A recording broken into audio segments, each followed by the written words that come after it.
사도 바울은 자기가 이 데살로니가 교회에 갈 수 없게 되자 자신의 동역자였던 디모데를 보냈습니다. 데살로니가를 방문하고 돌아온 디모데가 그 교회에 참으로 기쁘고 감사한 소식과 함께 그 교회가 갖고 있는 몇 가지 질문을 또 의문점을 갖고 왔습니다. 그 질문들 중에 특히 예수님의 재림, 종말과 관련된 내용들이 많았습니다. 지난주 우리가 살펴본 말씀에 주님의 재림과 또 부활에 관한 내용이어서 오늘도 종말에 관한 말씀입니다. 본문 1절을 보면 때와 시기에 관해 예수님의 재림의 때와 관해서 너에게 쓸 것이 없다라고 말합니다. 그 이유는 너에게 이미 가르쳤고 그것을 너희가 자세히 알고 있기 때문이다라고 말하고 있습니다. 이와 관련해서도 예수님께서는 이렇게 말씀하셨습니다. 사도행전 1장 6절에서 7절 말씀인데요. 우리 함께 읽겠습니다. 시작.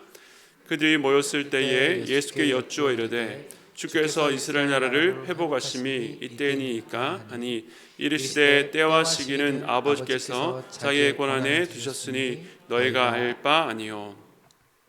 부활하신 예수님께서 승천하시기 직전에 그의 부활을 지켜본 그 제자들과 사람들이 예수님께 이스라엘의 회복의 때에 대해서 질문했습니다. 제자들은 그때 당시에 사람들은 아직도 이스라엘 자기의 나라의 국권의 회복에 대해서 질문한 것입니다.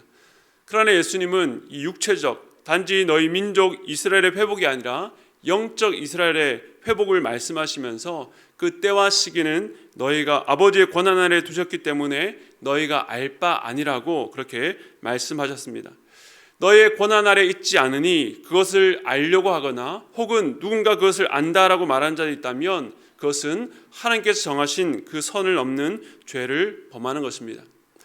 어떤 이들은 예수님께서 언제 오시는지 알고 있다면 하나님이 없다는 자들에게 무언가 확실하게 말해줄 수 있을 텐데, 또는 제대날을 기다리는 군인처럼 현재의 고난과 또 고통을 잘 견딜 수 있을 텐데, 우리의 믿음이 더 견고해질 텐데 라고 말할지도 모르겠습니다.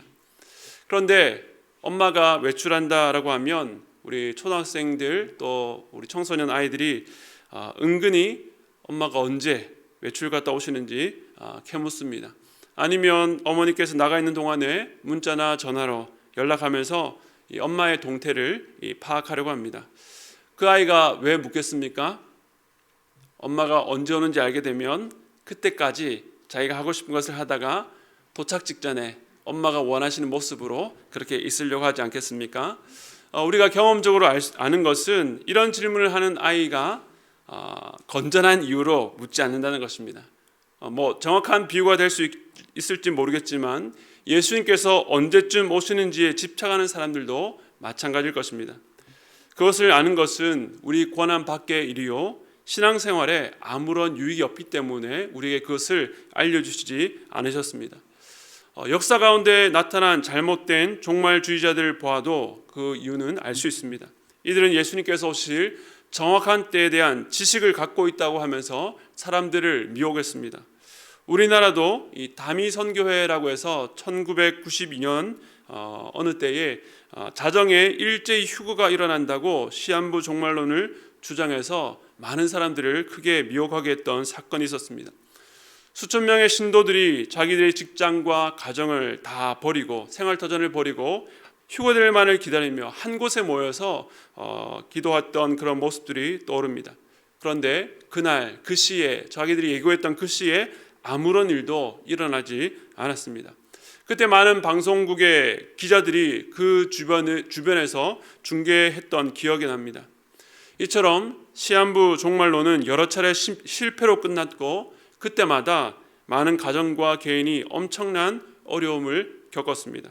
하지만 여전히 끊이지 않고 그러한 시도들은 크게 작게 일어나고 있는 것입니다. 왜냐하면 여전히 불안한 사람들에게 강력한 유혹거리가 되기 때문입니다. 오늘 바울은 때와 시기에 관하여라고 단락을 시작했지만 그 때와 시기에 대한 주제보다는 훨씬 더 중요한 주님의 재림을 기다리는 성도들의 자세에 대해서 가르치고 있습니다. 오늘 본문에서 바울은 예수님의 재림에 대해서 2절과 3절에 보면 두 가지 비유를 통해서 두 가지 중요한 특징을 설명하고 있습니다. 먼저 2절에 보니까 주의 날이 밤에 도둑같이 이른다라고 말씀합니다. 왜 하필 예수님께서 오시는 것에 대해서 도둑에 비유했을까를 생각해 보면 예수님께서 그렇게 말씀하셨기 때문입니다. 마태복음 24장 43절부터 44절 말씀 함께 읽겠습니다. 시작. 너희도 아는 바니 만일 집주인이 도둑이 어느 시각에 올 줄을 알았더라면 깨어 있어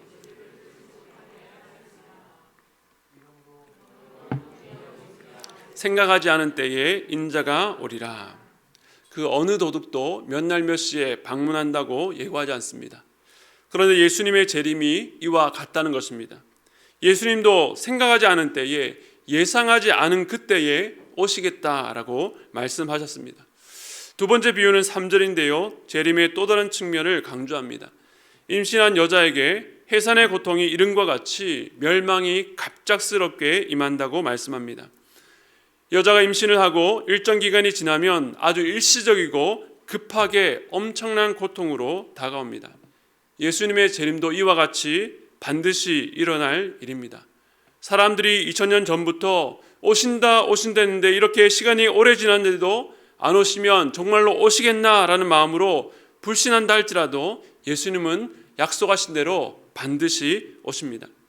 생명을 잉태하고 있다면 해산하는 과정이 반드시 일어나듯이 예수님의 재림이 반드시 일어난다는 것입니다. 지금까지 예수님의 재림에 대해서 두 가지 측면을 말하고 있습니다. 예수님의 재림은 아무도 생각지 않은 때에 임합니다. 그리고 누구도 피할 수 없도록 반드시 일어난다는 것입니다. 그런데 본문 2절에 보니까 그 재림을 주의 날이라고 표현하고 있습니다. 주의 날. 구약의 많은 선지서에서 주의 날 혹은 여호와의 날은 선지자들의 중요한 메시지 가운데 하나였습니다. 이사야서 13장 6절은 이렇게 말합니다. 너희는 애곡할지어다 여호와의 날이 가까웠으니 전능자에게서 멸망이 임할 것임이로다. 즉 주의 날이 어떤 날입니까? 바로 심판의 날입니다. 하나님께서 나타나셔서 그의 대적들에게 원수를 갚는 날입니다. 육체적 이스라엘 안과 밖을 넘어서 의인과 죄인을 갈라서 재판하는 날이 바로 주의 날, 여호와의 날, 바로 재림의 그 날입니다. 그러므로 신약 백성들, 이 데살로니가 성도들에게 있어서 이 주의 날이 도둑같이 그리고 아무도 피할 수 없이 임한다는 사실은 그들을 두렵게 했을 것입니다. 성도들은 재림의 때와 시기를 알면 준비하는 데 도움이 될 수 있으려나 했는데 그것은 알 바가 아니라 하고 또 어떻게 준비해야 되는지 불안했을 것입니다. 그래서 바울은 5절부터 그들을 위로하고 굳게 하고자 말씀을 전합니다. 그런데 오늘 말씀을 잘 읽어보면 이 주의 날, 즉 예수님의 재림을 전혀 다르게 받는 두 부류가 있다는 것을 알게 됩니다. 오늘 본문을 쭉 읽어보면 한편으로는 그들 혹은 다른 이들이라고 불리는 그룹이 있고 또 다른 한편으로는 너희들 그리고 우리들이라고 불리우는 그룹이 있습니다. 재림이라고 하는 동일한 사건을 다르게 받는 두 부류가 있다는 것입니다. 그리고 그렇게 두 부류로 가르는 중요한 기준이 있습니다. 먼저 바울이 너희들 그리고 우리들이라고 부르는 그 그룹들, 그 사람들은 바로 데살로니가 성도들을 포함한 그룹입니다. 데살로니가 전서 5장 4절은 이렇게 말합니다.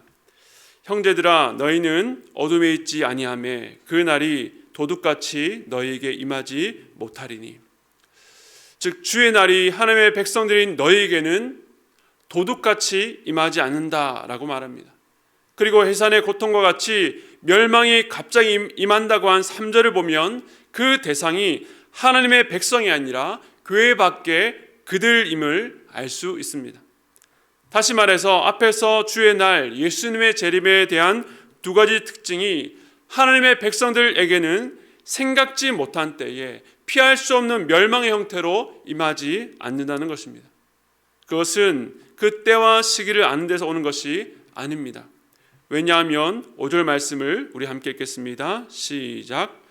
너희는 다 빛의 아들이요 낮의 아들이라 우리가 밤이나 어둠에 속하지 아니하나니. 아멘. 하나님의 백성들의 존재적 특성 때문에 그들에게는 주의 날이 도둑같이 갑작스럽게 임하는 멸망과 같이 임하지 않습니다. 모두들 평안하다, 안전하다 할 그때에 밤에 도적처럼 오지 않는 것은 그들이 밤이 아니라 낮에 빛에 속한 자들이기 때문이다라고 말씀하고 있습니다. 이처럼 바울이 두 부류로 구분해서 말하는 기준은 바로 빛에 속한 자인가 아니면 어둠에 속한 자인가에 달려 있다는 것입니다. 사랑하는 성도 여러분, 여러분들은 빛의 자녀들입니다. 믿으십니까? 아멘. 그런데 어떤 분들은 내가 과연 빛의 자녀인가 라고 스스로를 물어보면 멈칫하는 분들도 있을 것입니다. 왜냐하면 아직 버리지 못하는 죄의 습관들, 내가 주님의 뜻을 행하고 있는지를 생각해 보면 자신 없어지는 것이 솔직한 심경일 것입니다. 그러나 우리가 빛의 자녀인 것은 내 모습과 내 행동, 내 삶의 열매에 근거한 것이 아닙니다. 우리가 잘 아는 이사야 60장 1절 말씀 함께 읽겠습니다. 시작. 일어나라 빛을 발하라 이는 내 빛이 이를 얻고 여호와의 영광이 내 위에 임하였음이라. 아멘. 우리의 행실과 우리의 자질로 보면 우리는 결코 빛일 수 없습니다. 그러나 우리가 빛의 아들이요 낮의 아들이라 칭함받을 수 있는 이유는 빛이신 예수님께서 흑암 가운데 있었던 우리를 찾아오셔서 그 빛을 우리에게 비춰주셨기 때문입니다. 그러므로 우리는 우리 스스로 빛을 내는 것이 아니라 빛 대신 주께서 여호와의 영광이 비천한 가운데 있었던 우리를 비춰주셨기 때문에 그 빛을 반사하는 반사체가 될 수 있는 것입니다. 빛 대신 예수님께서 우리를 비추신 이후에 우리가 받는 가장 큰 첫 번째 혜택이 무엇인가 하면 우리 안에 죄를 깨닫게 된다라고 하는 것입니다. 은혜로 들어가기 위해서는 죄를 죄로 깨닫는 것이 필요합니다. 그러므로 구원자이신 예수 그리스도를 더욱 의지하고 사모합니다. 반대로 어둠에 있는 자들의 특징은 7절에서 말씀하고 있는 바와 같이 밤에 자고 밤에 취합니다. 이들은 영적으로 어둠에 있기 때문에 무감각합니다. 죄를 지으면서도 죄인지 모르고 아무런 꺼리낌 없이 죄 가운데 살기 때문에 하나님 앞에 느끼는 죄책감이 무뎌지고 무감각할 수밖에 없습니다. 그래서 그들은 평화와 안전이라는 거짓 현실을 믿고 안주하며 삽니다. 우리가 잘 아는 노아의 홍수 심판 그리고 소돔성의 심판 때에 이 사람들의 모습에 대해서 누가복음 17장 27절과 28절은 이렇게 말씀하고 있습니다. 우리 함께 읽겠습니다. 시작. 노아가 방주에 들어가던 날까지 사람들이 먹고 마시고 장가들고 시집가더니 홍수가 나서 그들 다 멸망시켰으며 또 롯의 때와 같으리니 사람들이 먹고 마시고 사고 팔고 심고 집을 짓더니 먹고 마시고 장가들고 시집가는 것, 사고 팔고 심고 집을 짓는 것이 잘못된 것이 아닙니다. 우리 역시 이 땅을 살아가는 모습에 이러한 부분들이 다 포함되어 있습니다. 그러나 그렇게 살면서 주의 날 예수님의 재림에 대해서 전혀 관심 없이 마치 주님이 없는 것처럼 사는 것이 문제라는 것입니다. 어둠에 있기 때문에 이 땅이 전부인 양 살아갑니다. 오늘 말씀 3절에도 보면 그들이 평안하다 안전하다 할 그때에 멸망이 이른다라고 말씀합니다. 그들은 하나님 나라의 일에 대해 관심이 없고 이 세상이 주는 안전과 평안에 모든 관심을 쏟으며 이 세상 끝에 무슨 일이 일어나는지 자신이 이 땅 가운데 어떤 목적으로 살아가야 되는지에 대해서는 전혀 관심이 없는 것입니다.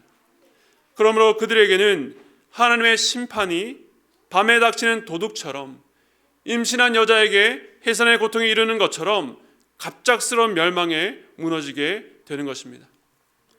앞서 사도 바울은 지금 자신이 전하고 있는 내용을 데살로니가 성도들이 이미 자세히 잘 안다라고 말했습니다. 그럼에도 다시 이것을 거듭해서 상기시켜서 말하고 있는 것은 데살로니가 성도들이 살고 있는 삶의 영역, 바로 헬라 철학과 로마라고 하는 영역에서 살아가는 그리스도인들이 그 세상의 흐름에 따라서 쓸려가는 것이 아니라 그 땅 가운데 살면서도 하나님 향해서 주파수를 맞추고 살아갈 수 있도록 그렇게 위로하고 힘을 주고 격려하기 위해서였습니다. 그래서 바울은 빛의 자녀인 성도들에게 강하게 이렇게 권면합니다. 우리 6절 말씀 같이 큰 목소리로 함께 읽도록 하겠습니다. 시작. 그러므로 우리는 다른 이들과 같이 자지 말고 오직 깨어 정신을 차릴지라. 아멘. 8절 상반절에도 보면 정신을 차리라고 말하고 있습니다. 사도 바울이 거듭해서 정신을 차리라고 말합니다. 저희 교회 주보 앞면에 보면 수요예배 설교 본문과 제목이 나오는데 무심코 제 책상에 있는 이 주보를 보다가 설교 제목 오직 깨어 정신을 차릴지라 라는 문구가 제 눈에 확 들어왔습니다. 제가 제목을 정했는데도 그것을 읽는 순간 저도 모르게 정신이 번쩍 들었습니다. 나도 정신을 차려야 되는데 그런 마음이 들었습니다. 여러분은 어떠십니까? 하나님의 백성답게 살아가고 계십니까? 오직 깨어 정신을 차리셔야 됩니다. 빛의 자녀로서 빛의 일을 하고 계십니까? 정신을 차려야 됩니다. 우리는 이 세상에 발을 딛고 살아가기 때문에, 즉 어둠 속에 있는 자들과 함께 살기 때문에 그 어둠의 영향을 받기가 쉽습니다. 어둠에 있는 자들은 죄를 지으면서 하나님 앞에 전혀 죄의식이 없고 하나님께서 기뻐하지 않는 일을 하면서도 그것을 멈추고 싶은 그런 마음이 전혀 없습니다. 그리고 적극적으로 하나님께서 내게 주신 이 삶의 기회들, 이것을 통해서 무엇을 하기 원하시는지에 대한 고민도 전혀 없습니다. 그저 멍하니 세상에 흘러가는 방식대로 먹고 심고 집을 짓고 시집가고 장가가고 그 이 땅에 사는 삶이 전부인 양 그렇게 살아가는 것입니다. 우리가 그러한 자들의 영향을 받기가 쉽다는 것입니다. 그러므로 우리는 스스로를 향해서 오직 깨어 정신을 차릴지라 라고 말해야 됩니다. 스스로를 경성하지 않으면 우리는 어둠에 속한 자들처럼 세상의 것을 사랑하고 거기에 모든 관심을 기울이며 정작 관심을 기울여야 될 하나님의 일에는 무감각하고 무관심하기 쉽기 때문입니다. 저도 이 말씀을 준비하면서 스스로에게 질문하며 돌아봅니다. 한 주 한 주가 급박하게 지나가는 중에서도 정신을 차려야 되는 부분, 더욱더 깨어있어야 될 부분들이 제 삶의 곳곳에 보입니다. 참 뼈아프고 부끄러운 모습을 발견하지만 그러나 주의 빛 아래에서 회복해 하시는 은혜도 함께 부어주십니다. 자신에게 그렇게 질문하면서 돌아보는 것 자체가 은혜라는 것을 믿으시기 바랍니다. 주님께서 여전히 우리에게 빛을 비춰주시기 때문에 깨달을 수 있고 돌이킬 수 있고 회복할 수 있는 기회를 주신다는 것입니다. 사랑하는 성도 여러분, 정신을 차리기 위해서는 자신의 현재 상태를 파악하고 또 내가 원래 있어야 될 자리, 돌아가야 될 자리가 어디인지를 깨달아야 됩니다. 최근에 여러분의 삶을 한번 돌아보시기 바랍니다. 여러분은 무엇을 바라며 무엇을 소망하고 살고 계십니까? 여러분의 시선과 마음이 어디에 관심을 기울이고 계십니까?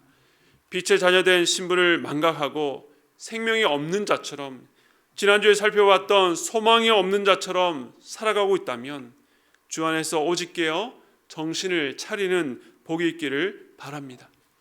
바울이 재림과 관련해 성도들에게 강조하는 것은 오직 깨어 정신을 차리라는 것입니다. 주의 날이 없는 것처럼 자신이 주인이 되어서 자기 기쁜 뜻대로 살지 말라는 것입니다. 그러면서 오직 깨어 정신을 차리기 위해서 이렇게 권면합니다. 우리 8절 말씀 함께 읽겠습니다. 시작.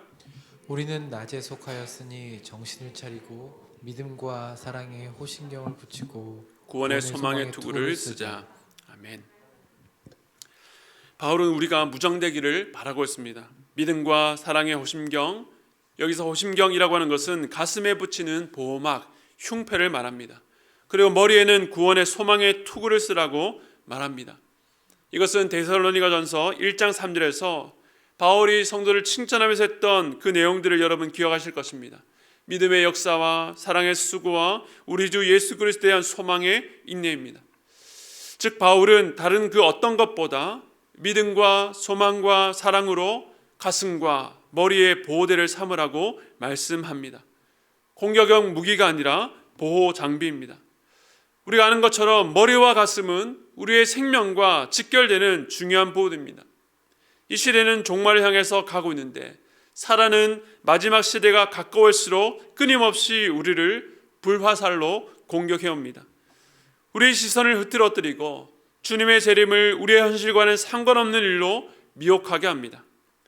우리로 하여금 이 세상을 사랑하게 만들어서 종말에 대해 무관심하고 무감각하게 만듭니다.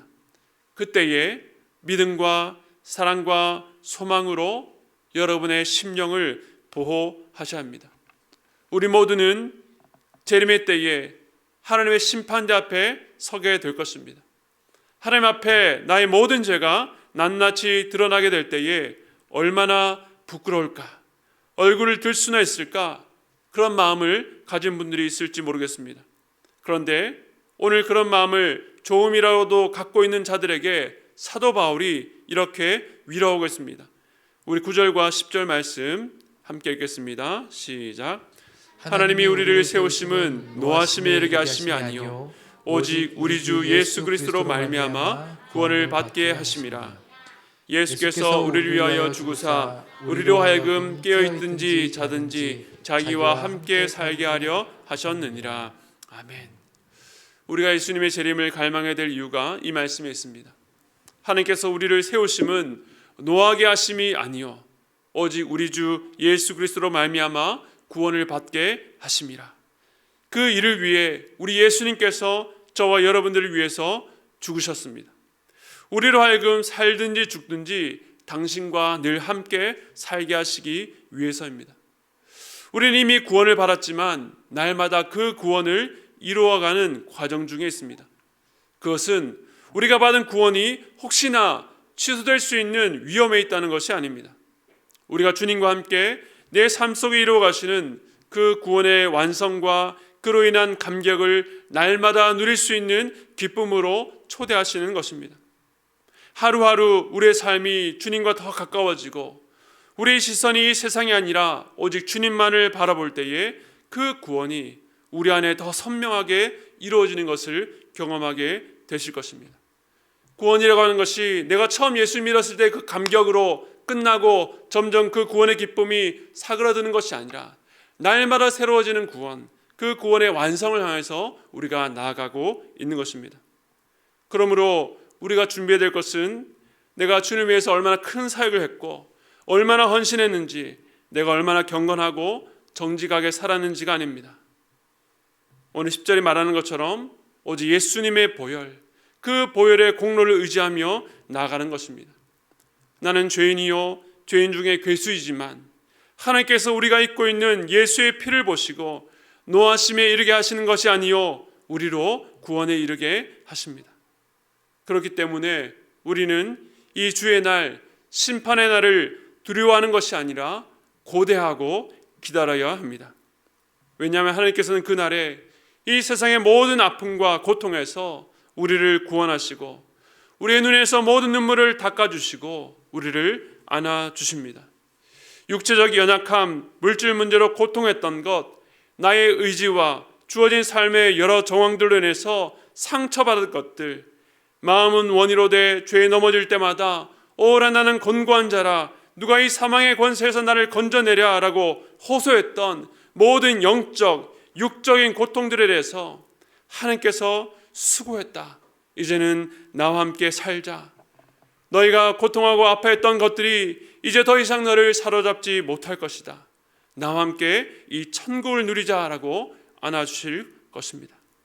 그러므로 바울은 이 복음의 은혜 안에서 깨어서 정신을 차리라고 권면합니다. 그러면서 끝으로 한 가지 11절인데요. 우리 함께 읽겠습니다. 시작. 그러므로 피차 권면하고 서로 덕을 세우기를 너희가 하는 것 같이 하라. 아멘. 이러한 은혜들을 공동체 안에 서로 권면하고 덕을 세우라고 말씀하고 있습니다.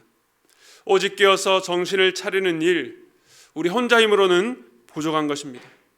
주님께서는 그렇기 때문에 우리를 한 공동체로 부르시고 같은 소망을 품고 서로 사랑하며 믿음의 경주를 해 나가라고 하셨습니다.